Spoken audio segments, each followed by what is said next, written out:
Bonjour à vous, les amis. L'administration Trump, depuis le tout début, a toujours soutenu l'Ukraine. Nous avons été et restons les plus grands partisans de l'Ukraine. Nous nous soucions de ces gens. Nous veillons à ce qu'ils aient tout ce dont ils ont besoin. Personne n'aime l'Ukraine et ne s'inquiète autant pour elle que le président des États-Unis, Trump. Il est très préoccupé par le manque d'armes en Ukraine. Le président est manifestement très passionné et déterminé quant à la capacité de l'Ukraine à se défendre. Et en même temps, Trump a toujours su qu'il n'était pas satisfait de Vladimir Poutine et, en général, de ce qu'on appelle la Russie. Mais nous ne sommes pas satisfaits de Poutine. Je ne suis pas satisfait de Poutine. Je peux vous le dire, parce qu'il tue beaucoup de gens. Le dirigeant américain est tellement insatisfait de Vladimir Poutine et de la soi-disant Russie qu'il promet de leur réserver une surprise prochainement. Y a-t-il que vous prévoyez d'agir en accord avec ce sentiment d'insatisfaction? Je ne vous dirai pas. Ne voudrions-nous pas faire une petite surprise? Les Russes, de leur côté, sont très mécontents. Ils n'aiment pas les surprises et ils n'aiment pas le revirement de Donald Trump. Alors, pour qui se prend Trump? Nous allons en discuter plus en détail avec vous maintenant. Et maintenant, je vais faire une annonce extrêmement importante. Nous avons urgemment besoin de vos 2 Rivnia, car notre collecte pour le coupeur optique de Russe est toujours en cours. Nous voulons acheter plus de 1300 drones FPV à fibre optique. Alors, rejoignez-nous. Les coordonnées sont dans la description. On continue le coupeur de russe. Et souvenez-vous que partager la collecte, c'est aussi une aide très précieuse.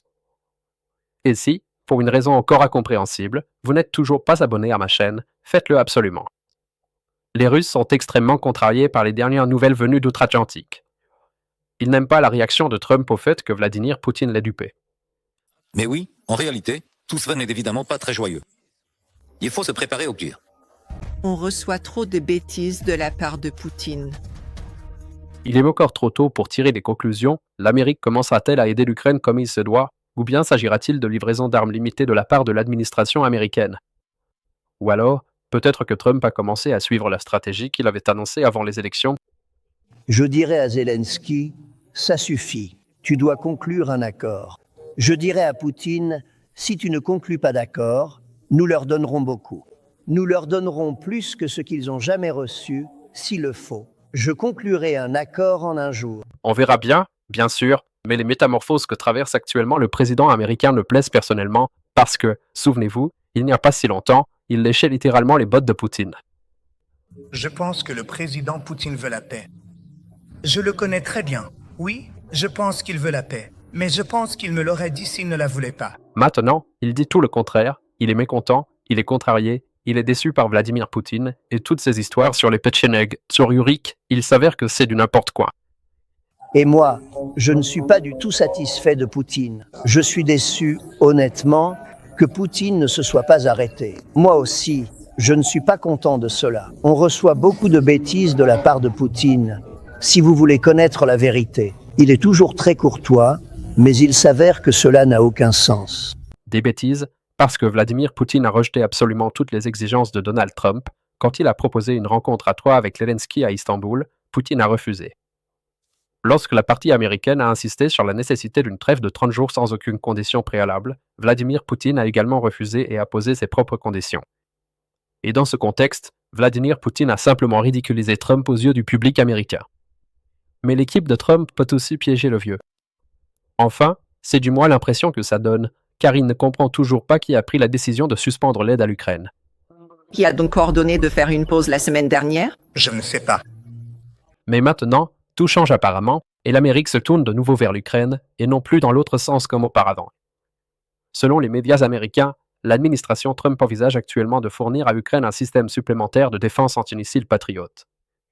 Au Kremlin, on s'abstient pour l'instant de tout commentaire significatif, et Peskov en est encore au stade du déni.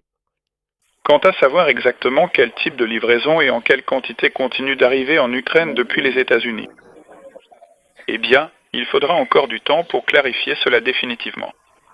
Pour l'instant, il y a beaucoup d'informations contradictoires. En revanche, les propagandistes russes se sont montrés bien moins réservés. L'un d'eux a immédiatement qualifié les États-Unis d'Amérique d'ennemis de la soi-disant Russie. Solovyov a commencé à proférer des menaces. De toute façon, il ne sait rien faire d'autre. Regardez, non, on va tout simplement vous rayer de la surface de la Terre, bordel. Vous avez complètement perdu la tête? Pour qui vous vous prenez? Les médias américains ont aussi jeté de l'huile sur le feu en publiant un vieil enregistrement audio où Trump, s'adressant à des sponsors en 2024, affirmait avoir menacé Vladimir Poutine de bombarder Moscou si ce dernier lançait une invasion à grande échelle. J'ai dit, Poutine, si tu entres en Ukraine, je vais foutre Moscou en l'air, je te le dis. Comme on peut le voir, les premières frappes ciblées sur Moscou ont déjà eu lieu. Au moins, ça a touché les propagandistes dans leur centre de prise de décision qui se sont enflammés. J'ai une question tellement simple, et combien de pourcents croiront Trump si je dis que nous allons détruire l'Amérique jusqu'à la moelle? Et c'est la même créature qui a récemment fait l'éloge de Trump et qui avait placé de grands espoirs en lui qui le dit. En fait, ce que fait Trump est très bon pour nous. MAGA, rendre à l'Amérique sa grandeur. Mais les Russes se sont trompés, ils auraient dû au moins faire symboliquement quelques concessions à Donald Trump. Mais ils ne l'ont pas fait. Ils pensaient qu'ils pouvaient simplement le duper indéfiniment et raconter des histoires sur les Américains stupides. Peu importe si nous y croyons nous-mêmes, l'essentiel, c'est que les casseroles américaines y croient. Ils n'y ont pas cru. Et maintenant, il est temps de nourrir, de façon très active, le monstre ukrainien. Et le monstre ukrainien, créé par Biden, aujourd'hui est nourri par la main de Trump. La question des sanctions contre la soi-disant Russie reste encore ouverte, plus précisément les sanctions secondaires contre ceux qui aident la soi-disant Fédération de Russie et achètent ses ressources énergétiques. Il est possible qu'un projet de loi soit déjà présenté aujourd'hui au Sénat. Graham a un projet de loi en préparation. Oui, j'envisage cela. Le Sénat adopte des sanctions très sévères. Mais oui, j'y réfléchis. Il prévoit des tarifs de 500% contre les pays qui n'aident pas l'Ukraine mais achètent du pétrole et du gaz à la soi-disant Fédération de Russie. Avant tout, cela concernera la Chine communiste et l'Inde. Bien sûr, un tel scénario ne plaît pas aux Russes. Et nous voilà littéralement au bord de la Troisième Guerre mondiale, encore une fois. S'il impose des sanctions, il est clair que cela compliquera fortement les relations qui ne font que commencer à se rétablir entre nos pays et, eh bien, cela nous rapprochera du seuil de la Troisième Guerre mondiale. La réaction du propagandiste temporairement envie Soloviev est assez étrange, car Vladimir Poutine lui-même a dit « Plus il y aura de sanctions contre la Russie, mieux ce sera ». Ce serait bien pour nous si ceux qui veulent imposer les sanctions imposaient toutes les sanctions possibles et le plus rapidement possible. Peut-être que si le projet de loi sur les sanctions est adopté par le Congrès et que Trump utilise les outils à sa disposition, puisque le dernier mot lui revient, alors pour la soi-disant Russie et son économie, ce sera encore mieux. D'après le ressenti actuel des entreprises et selon les indicateurs, il me semble que nous sommes déjà pratiquement au bord de basculer dans la récession. Nous allons attendre les nouvelles. Mais nous devons aussi nous rappeler, vous et moi, que Trump peut changer d'avis très rapidement à 180 degrés.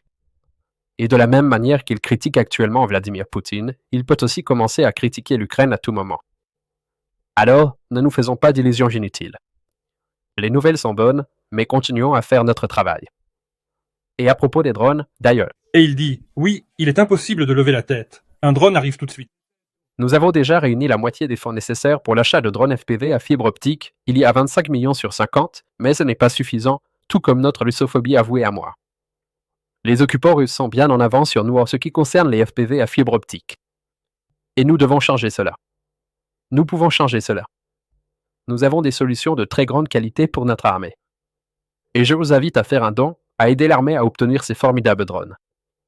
Leur principal avantage, c'est qu'ils ne cognent absolument pas les moyens de guerre électronique, ce qui en fait donc un investissement extrêmement rentable. Comme toujours, les coordonnées sont dans la description de cette vidéo. Et dia, au cours des dernières 24 heures, grâce à vous, nos soldats ont reçu 420 nouveaux FPV. Gloire aux héros. Les amis, l'armée compte vraiment sur notre aide à tous. Ces drones étaient nécessaires pour hier déjà, alors je vous invite à faire un don. Continuez à soutenir les forces de sécurité et de défense de l'Ukraine.